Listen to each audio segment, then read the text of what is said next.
Sebenarnya, sebelum heboh COVID ini, WHO pernah mencoba menetapkan SARS sebagai pandemi di Indonesia. Itu adalah akal-akalan WHO agar orang sedunia beli vaksin yang dibuat oleh para pendana mereka. Untung di tahun 2005 itu, kita memiliki seorang Menteri Kesehatan yang cerdas, bernurani luhur, dan pemberani, Ibu Siti Fadilah Supari. Ikhtisar perjuangan Ibu Siti Fadilah melawan WHO yang saya dapat dari berbagai media adalah sebagai berikut. Tahun 2005, ketika masih menjabat sebagai Menteri Kesehatan Indonesia, ia dengan berani membatalkan penetapan WHO di Indonesia bahwa virus corona SARS adalah pandemi. Ibu Menkes membuktikan secara ilmiah bahwa virus corona SARS tidak menular. Luar biasa. Jadi masalahnya adalah transparansi WHO menentukan sendiri pandemi, tapi temuan ilmiahnya tidak transparan. Mereka main tetapkan saja, dan negara-negara di seluruh dunia harus nurut, seperti majikan yang memberi perintah pada budak-budaknya. Kemudian, Ibu Menkes menolak vaksin yang ditawarkan oleh WHO. Hasilnya, terbukti virus corona SARS tidak berkembang di Indonesia.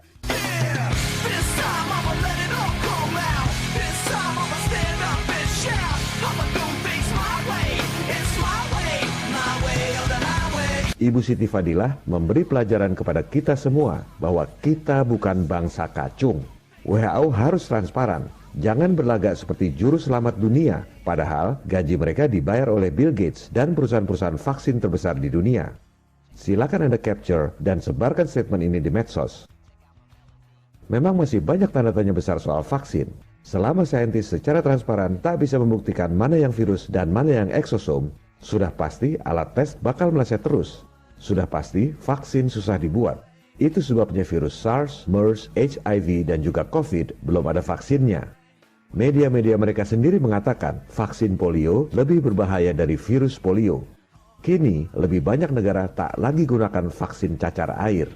Virus herpes pun tak ada vaksinnya, menurut media mereka sendiri.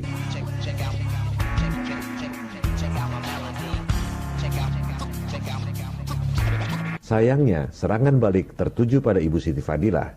Ia difitnah korupsi yang sebenarnya dilakukan oleh pejabat eselon 2-nya.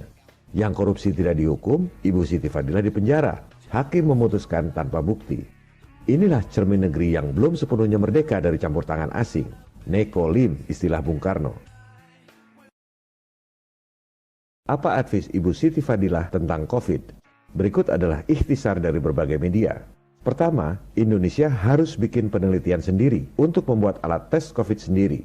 Memang ini kuncinya. Selama alat tes tidak akurat, sudah pasti jumlah korban COVID jadi banyak. You know, the test is not testing for a virus and it's not testing for an exosome. It's testing for a specific genetic sequence. And we don't really know where that genetic sequence comes from, so we don't really know what the test is testing for. The creator of the PCR test, Kary Mullis, who won the Nobel Prize in Chemistry, he warned people that this is not detecting the virus, that all you're doing is detecting a nucleic acid sequence. So, the reality is that primer sequence that they're seeking is very probabilistic. It's not like definitive. So, just because it's positive doesn't mean you have the virus, first of all, period. And if you follow Koch's postulates, which say that to prove that you have this virus causes this, you have to find the virus in preponderance. Moreover, all of us probably have a little piece of this sequence. Kalau mau jumlah korban COVID sedikit, buatlah alat tes yang akurat. Gimana caranya supaya akurat? Pisahkan dulu mana virus dan mana eksosom. Kemudian uji coba apakah alat tes itu sudah tidak terdistorsi dengan penyakit-penyakit lain seperti TBC, asma, kanker paru-paru, dan lain-lain. Kedua, saran dari Ibu Siti Fadilah, buatlah penelitian, COVID itu perlu vaksin atau tidak. Ini yang ia lakukan tahun 2005, waktu WHO maksa agar Indonesia menetapkan SARS sebagai pandemi. Setelah diteliti oleh Kementerian Kesehatan Indonesia, ternyata SARS tidak menular dan tak perlu dibuatkan vaksinnya. Ini yang harusnya dilakukan untuk mengatasi COVID. Ketiga, kalaupun perlu vaksin, Indonesia harus buat vaksin sendiri. Menurut Ibu Siti Fadilah, berdasarkan pengetahuannya sebagai Menkes dulu, Indonesia mampu buat vaksin sendiri. Kenapa harus nunggu juru selamat dunia untuk bikin vaksin? Dan rakyat jelata disuruh bayar mahal kepada para pemilik industri vaksin yang kaya raya itu. Selama vaksin diperjualbelikan oleh industri vaksin global yang membayar gaji para pejabat WHO, sudah pasti pandemi akan terus ada di dunia. Maka dibuatlah virus-virus tahyul yang menular lewat udara, bahkan lewat kentut. This is number one bullshit. Inilah perilaku para juru selamat palsu menakut-nakuti rakyat. Padahal mereka sendiri tak mampu membedakan mana virus dan mana eksosom.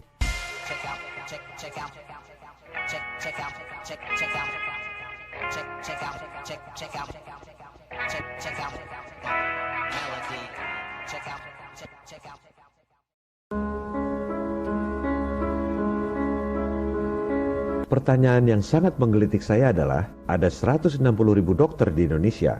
Berapa orang yang membela Ibu Siti Fadilah? Pasti ada sebagian kecil dokter yang membela terang-terangan. Mungkin ada yang hatinya membela, tapi tak berani terang-terangan. Karena industri kesehatan tak lepas dari bisnis rumah sakit, bisnis obat-obatan, sistem komisi dari industri farmasi. Dan pasti ada juga orang atau kelompok tertentu yang memang berharap Ibu Siti Fadilah dipenjara. Ini adalah fakta yang menyakitkan di negara kita.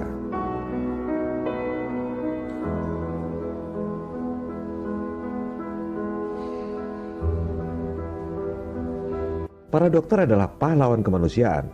Tapi industri kesehatan, termasuk rumah sakit, industri farmasi, industri vaksin adalah bisnis yang tak mungkin lepas dari benturan kepentingan. Dokter sejati, pahlawan kemanusiaan, pasti tak ingin banyak korban COVID. Dokter tak bisa menolak pasien. Kalau hasil tesnya positif COVID, harus dirawat. Semakin ngawur alat tesnya, semakin banyak tertuduh korban, orang tanpa gejala dan lain-lain, justru semakin kasihan dokter dan juru rawatnya.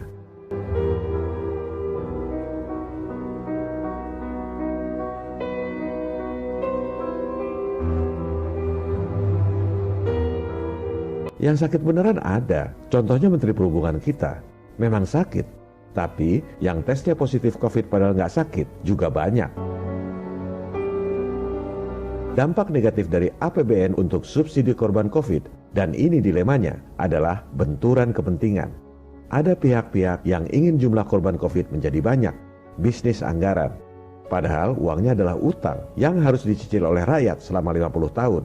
Penggelembungan jumlah korban COVID di rumah sakit terjadi di Amerika.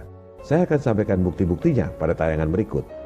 Sementara di Indonesia bukan rahasia lagi bahwa organisasi dokter justru mengkritik pemerintah yang dianggap mengecilkan jumlah korban COVID. Tampaknya sebagian dokter ingin korban COVID lebih banyak, sejalan dengan WHO. Sebuah organisasi besar pasti tak luput dari kepentingan politik. Kalau ada dokter yang tak disukai oleh organisasi, tapi diangkat jadi Menteri Kesehatan, sudah pasti banyak yang tidak happy. Oleh sebab itu, jangan harap semua dokter satu suara soal COVID. Kalau saya boleh saran kepada Pak Menteri Kesehatan, untuk sementara ini tetaplah di luar radar. Mohon bikin penelitian sendiri tentang COVID ini. Saya yakin cukup 10 orang saja. Tapi tak mungkin bisa dilakukan sendirian seperti oleh Dr. Kaufman dan lain-lain karena tak ada biayanya. Lakukanlah penelitian diam-diam. Saat ini sudah betul, tak perlu debat publik, tak perlu menjelaskan pada rakyat. Cukup laporkan pada Presiden. Rakyat tak perlu tahu, yang penting hasilnya.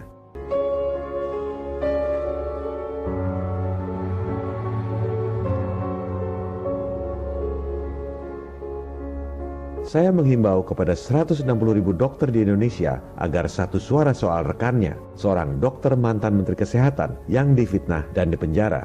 Tunjukkan solidaritas sesama dokter.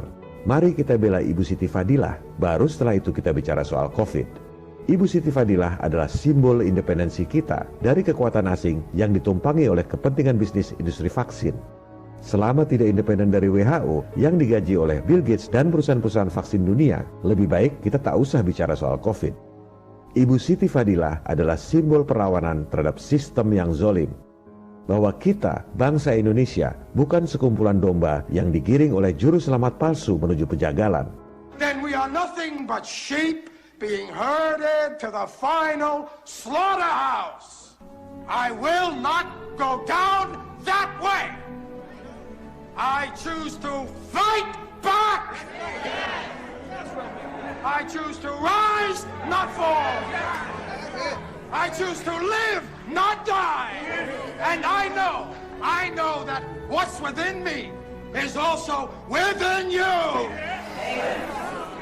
That's why I ask you now to join me. Join me Rise up with me. Rise up on the wings of this slain angel. We'll rebuild on the soul of this little warrior. We will pick up his standard and raise it up. Carry it forward until this city, your city, our city, his city, is a palace again.